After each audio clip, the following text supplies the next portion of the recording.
এরপর কি বলে দেখেন, ওয়াহুশিরা লিসুলাইমানা জুনুদুহু মিনাল জিন্নি ওয়াল ইনসি ওয়াত তায়রি ফাহুম ইউজাউন।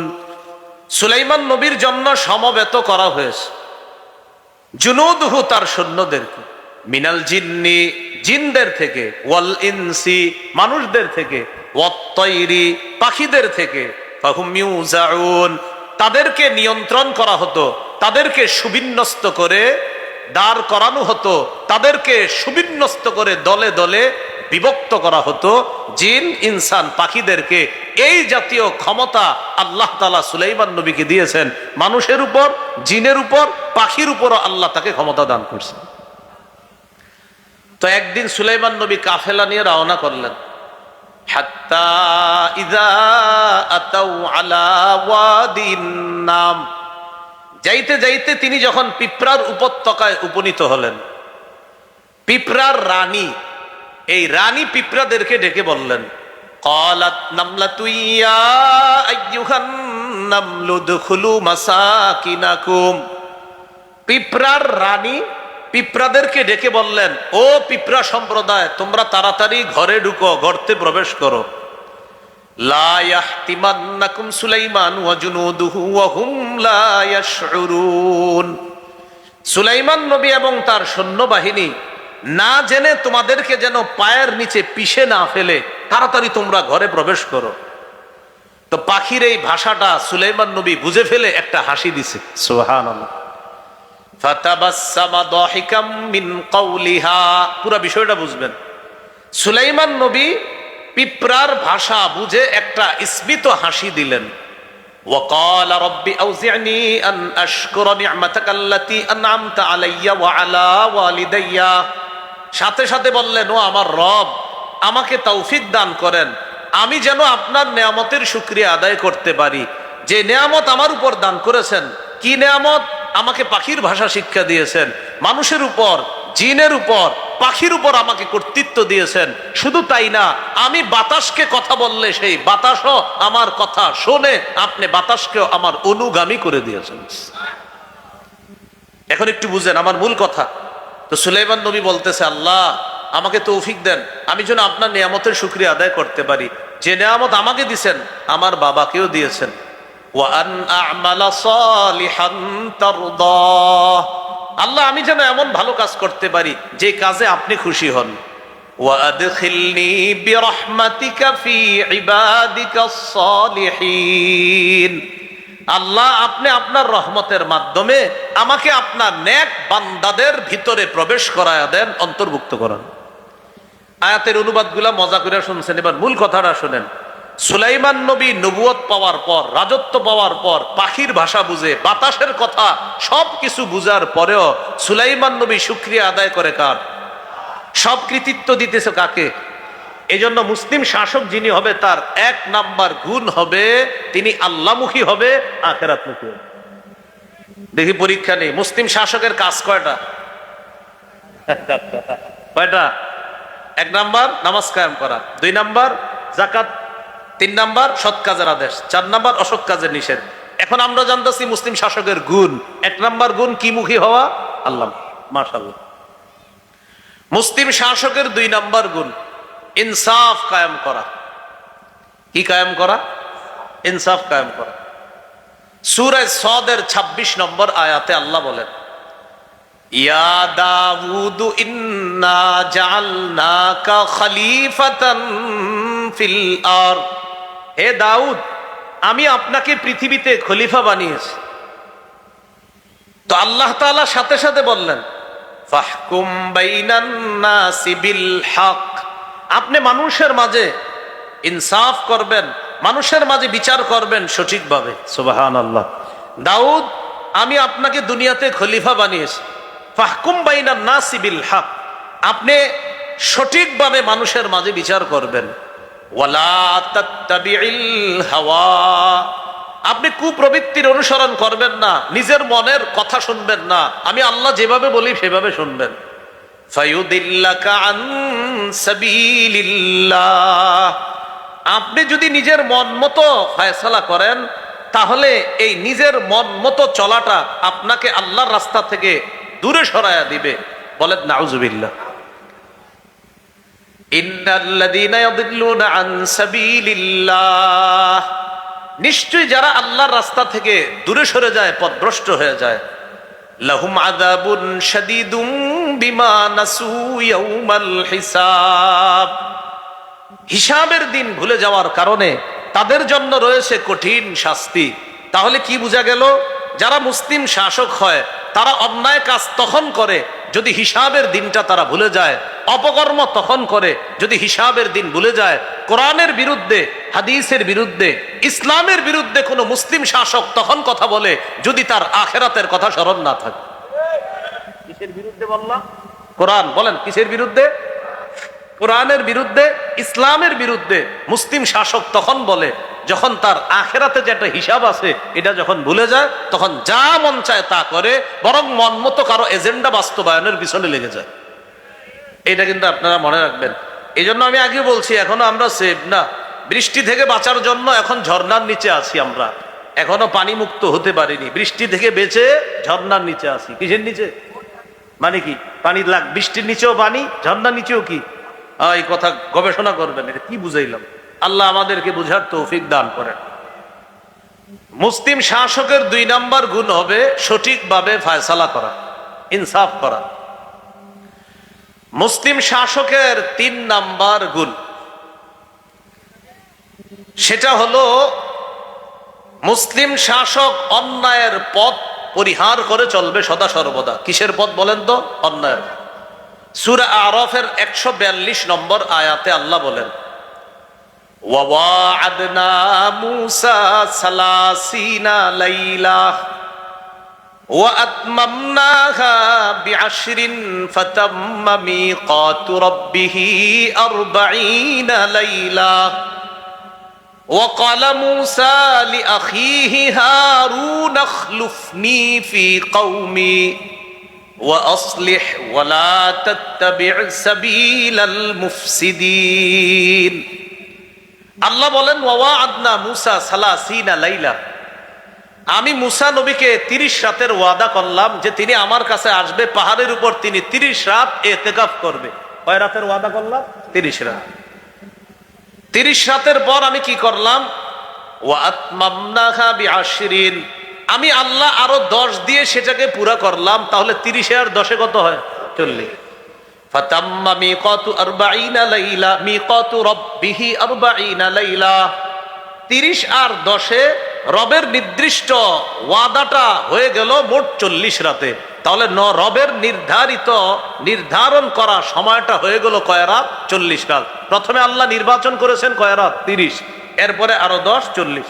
তো মূসা নবী যাবে। এখন জাতির দায়িত্ব কারে দিবে?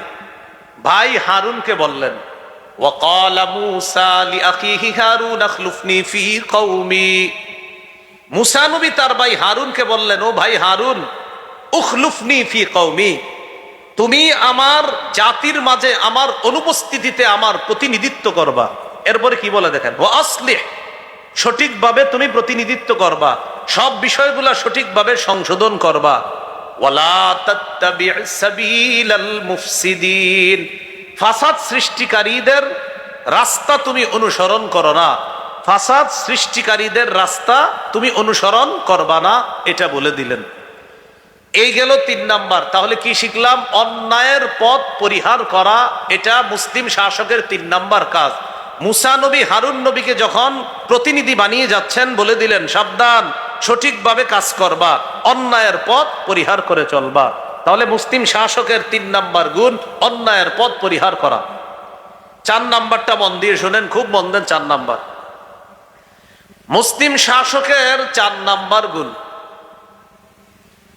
সেটা হলো সূরা কাহফের 83 নম্বর আয়াত থেকে 91 নম্বর আয়াত পর্যন্ত আল্লাহ লম্বা একটা আলোচনা করেছে। আপনারা একটু মন দিয়ে শুনলে বলতে পারি। তো আগে বলি সে বিষয়টা কি। সেটা হলো জাতির চাহিদা সঠিকভাবে, জনগণের চাহিদা সঠিকভাবে পূরণ করা। কি বললাম? জনগণের চাহিদা সঠিকভাবে পূরণ করে। এবার একটা বাংলা বলেন আমার সাথে, বলেন শিষ্টের লালন, বলেন দুষ্টের দমন। আবার শিষ্টের লালন, দুষ্টের দমন, এটা মুসলিম শাসকের 4 নাম্বার গুণ। এবার আমরা আয়াত থেকে জেনে নিই 4 নাম্বার গুণটা। সূরা কাহফের 83 থেকে 91 নম্বর আয়াতে আল্লাহ বলেন, ওয়াসআলুনাকা আন যিল করনাইন, নবী কাফেররা আপনাকে বাদশা যুলকরনাইন সম্পর্কে জিজ্ঞাসা করে। কুল সাতলু আলাইকুম মিনহু যিকরা, নবী আপনি বলেন আমি তোমাদেরকে যুলকরনাইন বাদশা সম্পর্কে তোমাদেরকে আলোচনা করে শুনিয়ে দিচ্ছি। এরপরে আল্লাহ বলেন, ইন্না মাক্কান্না লাহু ফিল আরদ, আমি যুলকরনাইন বাদশাকে ক্ষমতা দান করলাম, শক্তি দান করলাম। ওয়া আতাইনাহু মিন কুল্লি শাইইন সাবাবা, আমি তাকে সব উপকরণ দান করলাম। উপকরণ দ্বারা উদ্দেশ্য কি? যুলকরনাইন বাদশাকে আল্লাহ এমন একটা যোগ্যতা দান করছেন, তিনি চাইলে কোনো কিছুর মাধ্যমে বিভিন্ন জিনিস মুহূর্তের মধ্যে প্রস্তুত করে পারতেন। এই ক্ষমতা যুলকরনাইন বাদশাকে আল্লাহ দান করছেন। এবার দেখেন তিনি কি করছেন, তিনি 3টা সফর করছেন। বলেন কয়টা? বলেন পৃথিবীর যেখানে সূর্য অস্ত হয় কোন দিকে? পশ্চিমে। এবার বলেন পৃথিবীর পশ্চিমে, পৃথিবীর পূর্বে, 3 নাম্বার কারো মতে বলেন পৃথিবীর উত্তরে। এই 3টা সফর করছে যুলকরনাইন বাদশা। 1 নাম্বার সফর পৃথিবীর একদম পশ্চিমে, যার পরে আর কেউ বসবাস করে না সেখানে, যেখানে সূর্য ডুবে। 2 নাম্বার সফর যেখান থেকে সূর্য ওঠে, যার পাশে আর কেউ বসবাস করে না, পৃথিবীর একদম পূর্ব পাশে। এ হলো 2টা সফর। 3 নাম্বার সফরটা হলো কোন মুফাসসিরের মতে পৃথিবীর উত্তর প্রান্তে তিনি সফরটা করেছেন। বাকি এই জায়গা কোরআন বলে না কোন দিকে। 2টা কথা কোরআন বলেছে, 3 নাম্বারটা কোরআন বলে না। তবে মুফাসসিরিনে কেরাম গবেষণা করে বলেন 3 নাম্বার সফরটা হয়েছে তার পৃথিবীর উত্তরে। এবার কোরআনের আয়াতের থেকে আমরা অনুবাদটা শুনবো, শোনার আগে সফর 2টা শুনি। আমাদের এখন মূল আলোচনা মুসলিম শাসকের 4 নাম্বার গুণ, শিষ্টের লালন, দুষ্টের দমন। যুলকরনাইন বাদশার প্রথম সফরটা জানি পৃথিবীর কোন পাশে হয়েছে? পশ্চিম, একদম পশ্চিম। এই এলাকায় পশ্চিম কোনটা? হাত দিয়া দেখার, এটা নাকি? তাহলে বাস একদম পশ্চিম হয়েছে। আল্লাহ তাআলা বলেন যুলকরনাইন বাদশা পৃথিবীর একদম পশ্চিম পাশে গেছে, যেখানের পরে আর কোনো মানুষ বসবাস করে না। সেখানে গিয়ে দেখলেন প্রচন্ড কালো অন্ধকারের মধ্যে পানি। ওই পানিগুলা মনে হয় যে কাদার মধ্যে, আর ওই কাদা পানির মধ্যে, কাদা জলাশয়ের মধ্যে সূর্যটা ডুবে যাচ্ছে। এমন ডুবন্ত অবস্থায় আল্লাহ তাআলা যুলকরনাইন বাদশাকে পৃথিবীর একদম পশ্চিম প্রান্তে নিয়ে গেলেন। উনি গিয়ে দেখে কি যে সূর্যটা কেমন যেন একটা কাদা মাটির মধ্যে ডুবে যাচ্ছে। তা আল্লাহ তাআলা কি বলে দেখেন, ফাতবাআ সাবাবা হাত্তা ইযা বালাগা মাগরিবাশ শামসি ওয়াজাদাহা তাগরুবু ফি আইনিন হামিআ। যুলকরনাইন বাদশা একটা রাস্তা অবলম্বন করলো। রাস্তা অবলম্বন করার পর যাইতে যাইতে চলে গেলেন কোথায়? হাত্তা ইযা বালাগা মাগরিবাশ শামস, চলতে চলতে তিনি সূর্য অস্ত যেখানে হয় সেখানে পৌঁছে গেলেন। ওয়াজাদাহা, সূর্যটাকে তিনি পাইলেন এমন অবস্থায়, তাগরুবু, সূর্যটা ডুবতেছে, ফি আইনিন হামিআ, কর্দম যুক্ত অথবা কাদা যুক্ত অন্ধকার কালো জলাশয়ের মধ্যে যেন সূর্যটা ডুবতেছে। তিনি এরকম দেখলেন সূর্যটা ডুবতেছে। এরপরে দেখেন কি হয়, ওয়াজাদা ইনদাহা কওমা, সেখানে তিনি একটা জাতিকে পাইলেন। আবার বলছি, এমন এক জায়গায় গেলেন যেখানের পরে আর কেউ নাই, সূর্যটা ডুবতেছে, এর এই পাশে একটা জাতি তিনি পাইলেন। সেই জাতি ছিল কাফের। বলেন সবাই, সেই জাতি কি ছিল? আল্লাহ যুলকরনাইন বাদশাকে বললেন, বাদশা যুলকরনাইন, তোমার সামনে 2টা অপশন। এই কাফেরদের ব্যাপারে আমি তোমাকে ক্ষমতা দিলাম, তুমি চাইলে তাদেরকে শাস্তি দিতে পারো, চাইলে তাদের ব্যাপারে কোনো ভালো কিছু গ্রহণ করতে পারো। অপশন কয়টা? আর মুসলিম শাসকের 4 নাম্বার গুণ জানি কি? শিষ্টের লালন, দুষ্টের দমন। বুঝেন কিন্তু, না হলে বুঝবেন না কথাটা। আল্লাহ বললেন, ও যুলকরনাইন বাদশা, এই যে সূর্য অস্ত যাচ্ছে, এখানে যেই জাতিকে আপনি পাইলেন, তাদের ব্যাপারে আপনার সামনে 2টা অপশন। কি? ইম্মা আন তুআদ্দিবা, আপনি চাইলে তাদেরকে শাস্তি দিতে পারেন, আপনি চাইলে তাদেরকে শাস্তি দিতে পারেন। যুলকারনাইন বাদশা এক জাতিকে পাইলেন, তাদের ব্যাপারে আল্লাহ বললেন, কুলনা ইয়া যালকারনাইনি ইম্মা আন তুআযযিবা ওয়া ইম্মা আন তাত্তাখিযা ফীহিম হুসনা। ও বাদশা যুলকারনাইন, আপনি চাইলে তাদেরকে শাস্তি দিতে পারেন অথবা তাদের ব্যাপারে উত্তম কিছু গ্রহণ করতে পারেন। এবার যুলকারনাইন বাদশা কি করলেন? তাদের ব্যাপারে দুইটা নীতি অবলম্বন করলেন। যুলকারনাইন বাদশা বললেন, আল্লাহ ক্বালা আম্মা মান যালামা, আল্লাহ আমি তাদেরকে দাওয়াত দিব। সুবহানাল্লাহ। দাওয়াত দেওয়ার পর আমার দাওয়াত যে গ্রহণ করবে না সে জালেম। ক্বালা আম্মা মান যালামা ফাসাউফা নুআযযিবুহু, আল্লাহ আমি দাওয়াত দেওয়ার পর যদি কেউ দাওয়াত গ্রহণ না করে সে জালেম সাব্যস্ত হবে, আমি তাকে শাস্তি দিব। সুম্মা ইউরাদ্দু ইলা রাব্বিহি, এরপর তাকে তার রবের কাছে ফিরিয়ে দেওয়া হবে। ফায়ুআযযিবুহু আযাবান নুকরা, তার রব তাকে কঠিন শাস্তি দিবে। আমি তো শাস্তি দিবই, তার রবও তাকে শাস্তি দিবে। তাহলে তাদের সামনে দুইটা অপশন, একটা হলো হয়তো আযাব দেওয়া, আরেকটা হলো ভালো কিছু গ্রহণ করা। যুলকারনাইন বাদশা বললেন, আল্লাহ আমি দাওয়াত দিব, দাওয়াত দেওয়ার পর যদি গ্রহণ না করে সে জালেম সাব্যস্ত হবে, তাকে শাস্তি দিব। আর যদি দাওয়াত গ্রহণ করে, ওয়া আম্মা মান আমানা ওয়া আমিলা সালিহা, আমার দাওয়াত গ্রহণ করে যে ঈমান আনবে, নেক কাজ করবে, ফালাহু জাযাআনিল হুসনা, তার জন্য রয়েছে জাযাআনিল হুসনা, উত্তম প্রতিদানের ব্যবস্থা থাকবে তার জন্য। এবার বলেন তো, যুলকারনাইন বাদশাকে আল্লাহ কয়টা অপশন দিছে? হয়তো শাস্তি দিতে পারেন, না হয় ভালো কিছু গ্রহণ করতে পারেন।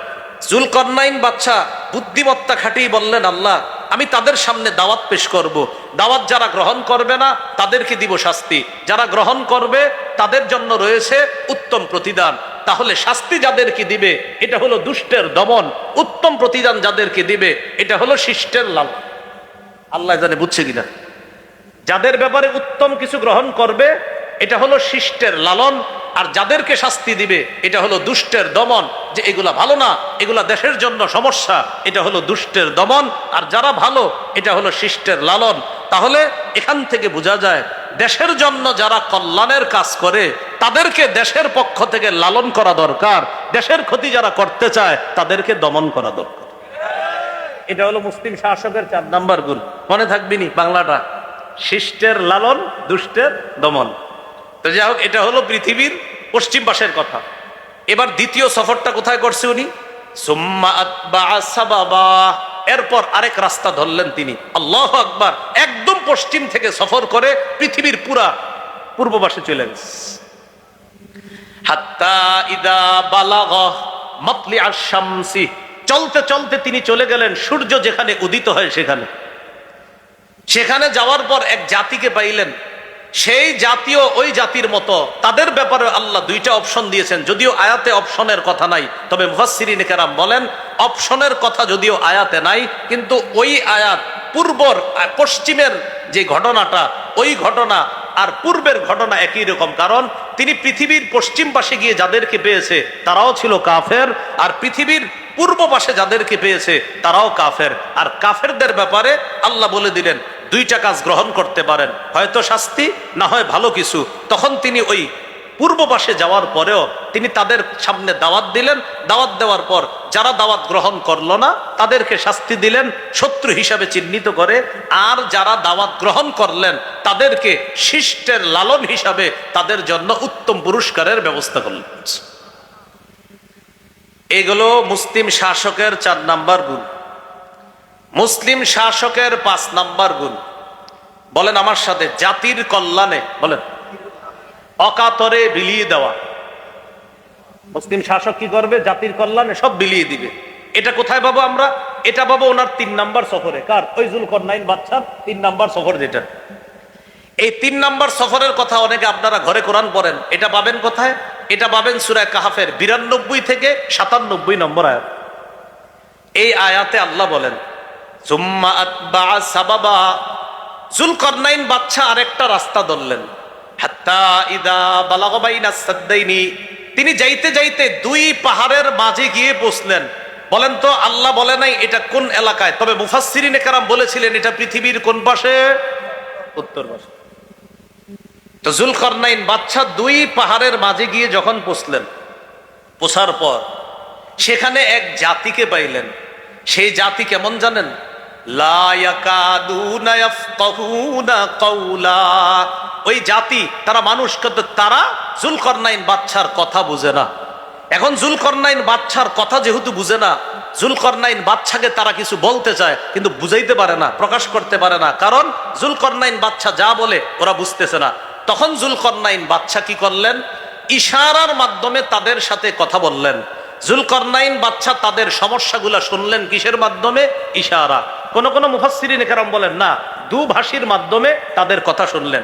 তখন তারা বললেন, ও বাদশা জুলকারনাইন, ইন্না ইয়াজুজ ওয়া মাজুজ মুফসিদুনা ফিল আরদ। পাহাড়ের ওই পাশে দুইটা জাতি আছে, এক জাতির নাম ইয়াজুজ আর একটার নাম মাজুজ, যারা আমরা ইয়াজুজ মাজুজ বলি। মুফসিদুনা ফিল আরদ, তারা দুনিয়াতে ফাসাদ সৃষ্টি করে। তারা মাঝে মাঝে এই পাহাড়ের এপাশে আইসা আমাদের উপর লুটতরাজ চালায়, আমাদের উপর লুটতরাজ চালিয়ে ডাকাতি করে আমাদের সম্পদগুলা ছিনিয়ে নেয়। এই অভিযোগ দিল কারা? ওই যে আপনার দুই পাহাড়ের মাঝে যাওয়ার পর যেই দলটারে পাইছে তারা অভিযোগ দিল, ও বাদশা জুলকারনাইন, পাহাড়ের ওই পাশ থেকে ইয়াজুজ মাজুজ নামে দুইটা জাতি আমাদেরকে খুব জ্বালায়।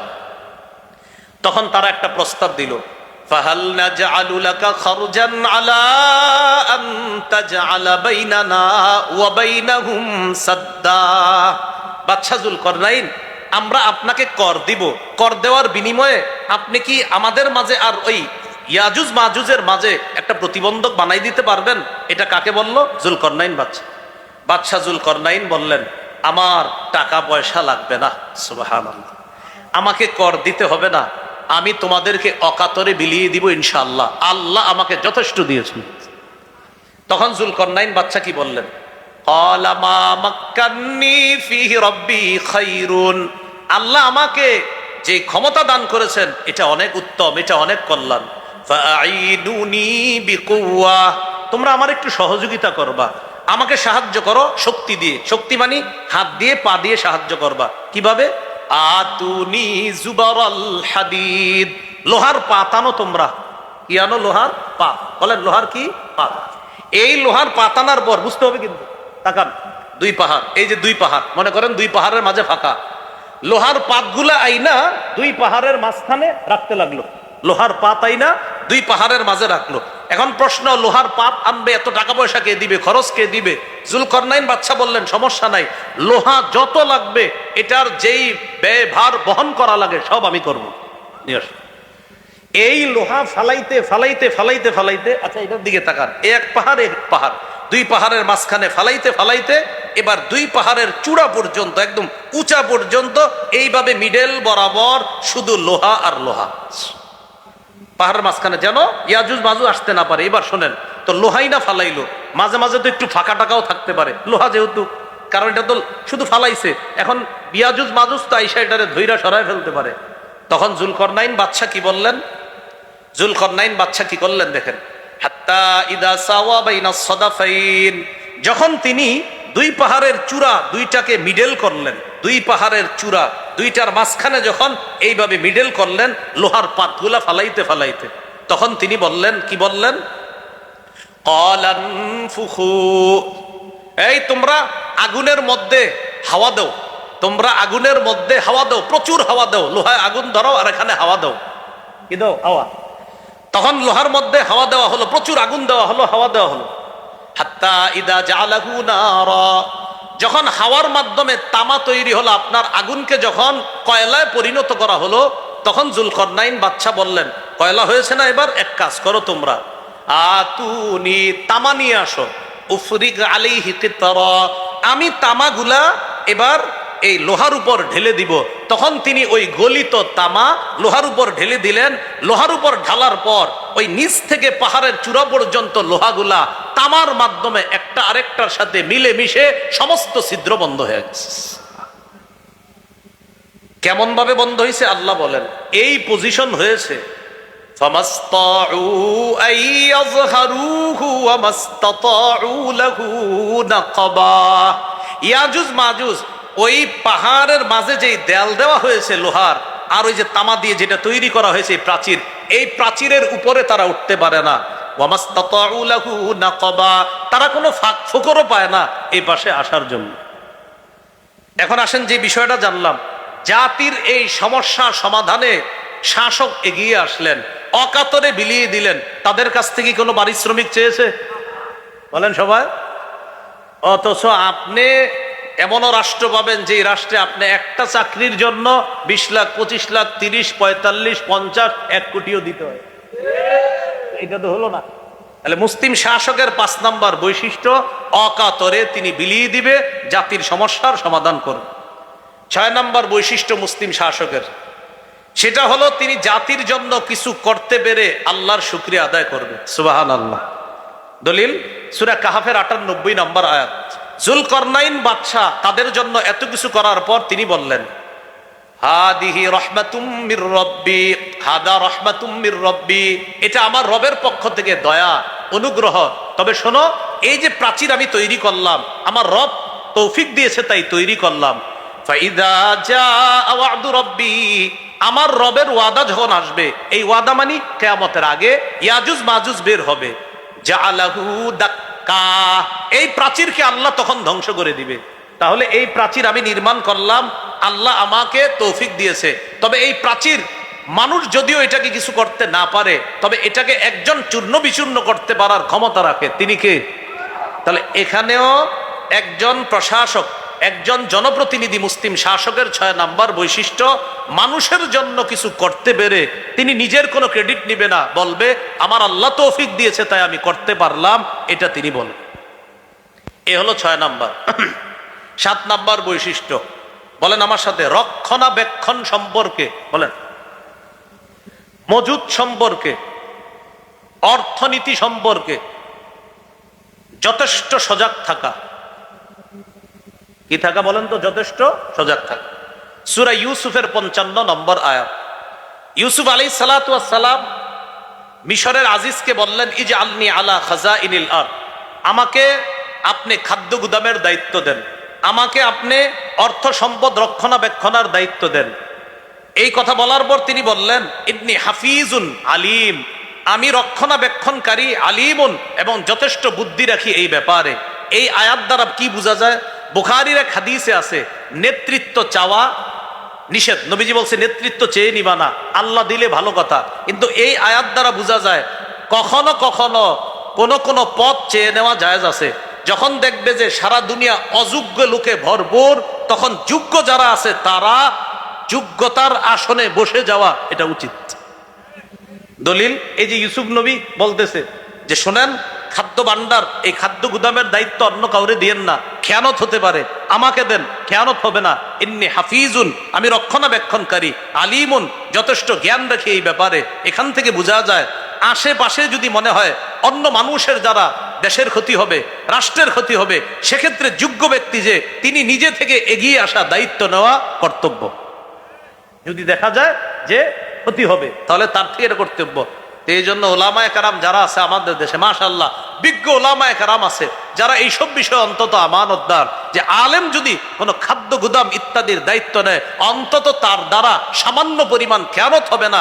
ইসলামী মাইন্ডের কেউ এই দায়িত্বে বসলে এটা আমরা আশা করতে পারি। এ গেল 7 নাম্বার মুসলিম শাসকের বৈশিষ্ট্য। 8 নাম্বার, বলেন আমার সাথে সবাই, ঘুষ গ্রহণ করবে না। মুসলিম শাসকের 8 নাম্বার বৈশিষ্ট্য, সবাই বলেন কি গ্রহণ করবে না?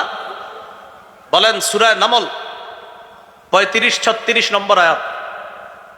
রানী বিলকিসের নাম শুনছেন নি? রানী বিলকিসের কাছে চিঠি পাঠাইছে সুলাইমান নবী, এই তুমি আসো আমার কাছে আত্মসমর্পণ করো, না হয় খবর আছে। রানী বিলকিস চিন্তা করে সিদ্ধান্ত স্থির করলো, আমি একটা পরীক্ষা চালাবো, সুলাইমান বাদশার কাছে আমি কিছু হাদিয়া পাঠাবো। হাদিয়া যদি সে গ্রহণ করে তাহলে বুঝবো উনি দুনিয়াদার, আর আমার তেমন কোনো টেনশন নাই, বুঝবো ঘুষ টুস দিয়ে আমি ভালো থাকতে পারবো। এটা রানী বিলকিসের চিন্তা। আর যদি গ্রহণ না করে তাহলে বুঝবো তিনি দুনিয়াদার বাদশা না, তখন আমি আত্মসমর্পণ করে তার আনুগত্য স্বীকার করে আল্লাহর উপরে আমি ঈমান আনবো। 35 নম্বর আয়াতটা দেখেন সূরা নামলের, ইন্নী মুরসিলাতুন ইলাইহিম বিহাদিয়া। রানী বিলকিস বলতেছে আমি সুলাইমান নবীর কাছে, তাদের কাছে হাদিয়া পাঠাবো। ফানাজিরা, আমি দেখব, বিমা ইয়ারজিউল মুরসালুন, যাদেরকে পাঠাই তারা কি নিয়ে আসে এটা দেখব। দূতরা কি নিয়ে ফিরে আসে এটা দেখব। তো সুলাইমান নবীর কাছে হাদিয়া চলে গেছে। ফালাম্মা জাআ সুলাইমান, হাদিয়া নিয়ে যখন প্রতিনিধিরা সুলাইমান নবীর কাছে গেলেন, সুলাইমান নবী বললেন, আতুমিদ্দুনানি বিমাল, তোমরা কি আমাকে টাকা পয়সা দিয়ে, মাল সম্পদ দিয়ে সাহায্য করতে চাও? ফামা আতানি আল্লাহ খায়রুম মিম্মা আতাকুম, আল্লাহ আমাকে যা দিয়েছেন, তোমাদেরকে যা দিয়েছেন, এগুলা থেকে আল্লাহ আমাকে যা দিয়েছেন 1000 গুণ বেশি উত্তম। যাও এগুলা ফেরত নিয়ে যাও, এগুলা আমার দরকার নাই। দূতরা যখন এই উপঢৌকন ফেরত নিয়ে গেছে, ঘোষ খাওয়ানো যখন যায় নাই, রানী বিলকিস বুঝতে পারছে তিনি সত্যিকার অর্থে বাদশাহ, আল্লাহর নবী। রানী বিলকিস সুলাইমান নবীর কাছে আসার আগেই আল্লাহ যে এক, এই কথার স্বীকৃতি দিয়ে, ঘোষণা দিয়ে সুলাইমান নবীর কাছে এসে বলতেছে, ও বাদশাহ সুলাইমান, আপনার কাছে আসার আগেই আপনার রবের উপর আমি ঈমান এনেছি, আমি আত্মসমর্পণ করেছি। কি শিখলাম? 8 নাম্বার, ঘোষ গ্রহণ করা যাবে না। এটা মুসলিম শাসকের 8 নাম্বার বৈশিষ্ট্য। মুসলিম শাসকের 9 নাম্বার বৈশিষ্ট্য আমানতদার হওয়া। শেষ করে দিচ্ছি, 10 নাম্বার শেষ করে দিব। 9 নাম্বার আমানতদার হওয়া। সূরা নিসার 58 নম্বর আয়াতে আল্লাহ বলেন, ইন্নাল্লাহা ইয়া'মুরুকুম আন তুআদ্দুল আমানাতি ইলা আহলিহা, নিশ্চয় আল্লাহ তোমাদেরকে আদেশ করেন, আন তুআদ্দুল আমানাতি ইলা আহলিহা, তোমরা আমানত যথাযথ জায়গায় পৌঁছায়া দিবা, এই আদেশ আল্লাহ করেন। ওয়া ইযা হাকামতুম বাইনান নাসি আন তাহকুমু বিল আদল, তোমরা যখন মানুষের মাঝে বিচার করবা, ইনসাফের সাথে বিচার করবা। ইন্নাল্লাহা নি'ম্মা ইয়া'iযুকুম বিহি, আল্লাহ যে ওয়াজ তোমাদেরকে করেছেন তা কতই না উত্তম ওয়াজ। সুবহানাল্লাহ। তাহলে 9 নাম্বার বৈশিষ্ট্য আমানতদার হওয়া। বলেন কি হওয়া? আমানতদার। 10 নাম্বার, এটা সবাই বলেন, বলেন আল্লাহর কোরআন অনুযায়ী, আল্লাহর বিধান অনুযায়ী মুসলিম শাসক বিচার করবে। কার বিধান অনুযায়ী? সূরা মাইদা 48 নম্বর আয়াত আল্লাহ তাআলা বলেন, ইন্না আনজালনা ইলাইকাল কিতাবা বিল হক, আমি আপনার কাছে কিতাব পাঠিয়েছি, নাজিল করেছি সত্য সহ, সঠিক কিতাব। মুসাদ্দিকাল লিমা বাইনা ইয়াদাইহি মিনাল কিতাব, এই কিতাব অন্যান্য কিতাবের সত্যায়নকারী। ওয়া মুহাইমিনান আলাইহি, অন্যান্য কিতাবের বিধানগুলো সংরক্ষণকারী। ফাহকুম বাইনাহুম বিমা আনজালাল্লাহ, সুতরাং আপনি ফয়সালা করেন, আপনি বিচার করেন, বিমা, ওই বিধান অনুযায়ী, আনজালাল্লাহ, যা আল্লাহ নাজিল করেছেন। সুবহানাল্লাহ। এবার সূরা মাইদার সর্বশেষ কথা বলে শেষ করে দিই। 49 নম্বর আয়াতে আল্লাহ বলেন, আফা হুকমাল জাহিলিয়াতি ইয়াবগুন ওয়া মান আহসানু মিনাল্লাহি হুকমান লিকাউমি ইউকিনুন, তারা কি জাহিলি হুকুম কায়েম করতে চায়? মনে রাখবেন, যারা কোরআনের বিরোধিতা করে, হাদিসের বিরোধিতা করে, ইসলামী আইনের যারা বিরোধিতা করে, তারা এই বিরোধিতা করার মাধ্যমে জাহিলি আইন বাস্তবায়ন করতে চায়। তা আল্লাহ বলেন, আফা হুকমাল জাহিলিয়াতি ইয়াবগুন, তারা কি জাহিলি আইন কানুন চায়, জাহিলি বিচার চায়? ওয়া মান আহসানু মিনাল্লাহি হুকমান লিকাউমি ইউকিনুন, যারা বিশ্বাসী তাদের জন্য আল্লাহর বিধানের চাইতে উত্তম বিধানদাতা আর কে আছে? সুবহানাল্লাহ। ওয়া মান আহসানু মিনাল্লাহ, আল্লাহর চেয়ে উত্তম বিধানদাতা আর কে আছে? হুকমা, উত্তম বিধানদাতা কে আছে? লিকাউমিন, ওই জাতির জন্য, ইউকিনুন, যারা বিশ্বাস করে। এখন বলেন আলহামদুলিল্লাহ বা ইনশাআল্লাহ আমরা আশাবাদী, আমরা বিশ্বাসী জাতি কিনা? এখন বিশ্বাসী জাতির কাছে শ্রেষ্ঠ বিধান কার বিধান? বিশ্বাসী জাতির কাছে শ্রেষ্ঠ বিধানদাতা কে? এখন আমরা কি জাহিলি বিধান চাই না আল্লাহর বিধান? মুসলিম শাসকের 10 নম্বর বৈশিষ্ট্য, আল্লাহর বিধান অনুযায়ী ফয়সালা করবে, আল্লাহর বিধান ছাড়া অন্য কোনো বিধান কামনা করবে না। এই হলো মুসলিম শাসকের 10টা বৈশিষ্ট্য। মুসলিম শাসকের কয়টা কাজ? না, কাজ কয়টা আর বৈশিষ্ট্য কয়টা বললাম? এই পর্যন্তই থাক। আল্লাহ আমাদের সকলকে, আচ্ছা একটু পূর্বে রয়ে গেছে, খেলাফত কায়েমের শর্ত কয়টা? 2টা। ঈমান, নেক আমল। পদ্ধতি কয়টা? দাওয়াত, জিহাদ। ভুলে গেছে। খেলাফত কায়েমের শর্ত 2টা, একটা হলো ঈমান, নেক আমল, আর পদ্ধতি 2টা, দাওয়াত, জিহাদ। খেলাফত কায়েম হোক, এটা আমরা সবাই চাই। আমাদের দেশে যেন আল্লাহ ইসলামী হুকুমত কায়েম করে দেয়, আমরা আল্লাহর কাছে এই দোয়া করব। আল্লাহ আমাদের সকলকে যে কথাগুলো শুনলাম, বললাম, বিশেষ করে মুসলিম শাসকের যে গুণাবলী, আল্লাহ আমাদের এই দেশে যেন ইসলামী